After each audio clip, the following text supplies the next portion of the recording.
Municipal ఎన్నికలకు Congress party ఇన్ఛార్జీలు నియమించారు సీఎం రేవంత్ రెడ్డి. ఒక్కో మంత్రికి ఒక్కో పార్లమెంటు నియోజకవర్గ బాధ్యతలు అప్పగించారు.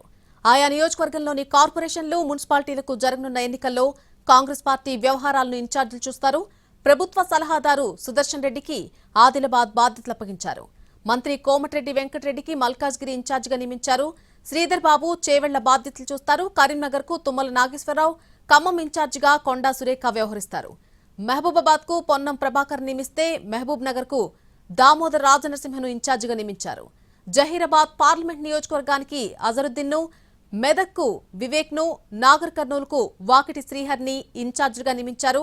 నల్గొండకు అడ్లూరి లక్ష్మణ్, భువనగిరికి సీతక్క, నిజామాబాద్ కు ఉత్తమ్ కుమార్ రెడ్డి, వరంగల్ కు పొంగులేటి శ్రీనివాసరెడ్డి, పెద్దపల్లికి జూపల్లి కృష్ణారావును ఇన్ఛార్జిగా నియమించారు. ఇదే అంశానికి సంబంధించి పూర్తి అప్డేట్ మా ప్రతినిధి చారి అందిస్తారు. చారి, మున్సిపల్ ఎన్నికల్ని ప్రభుత్వం కొంత సీరియస్ గానే తీసుకుంది.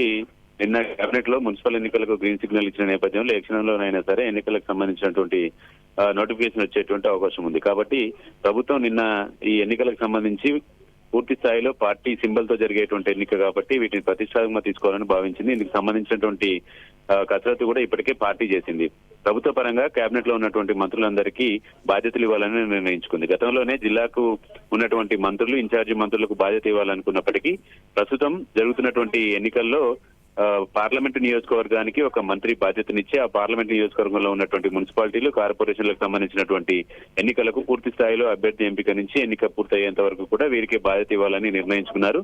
దాంట్లో భాగంగా నియోజకవర్గాల వారిగా, పార్లమెంట్ నియోజకవర్గాల వారిగా ఇన్ఛార్జీలను కూడా ప్రకటించారు CM Revanth Reddy. Right Chari, thank you for the update.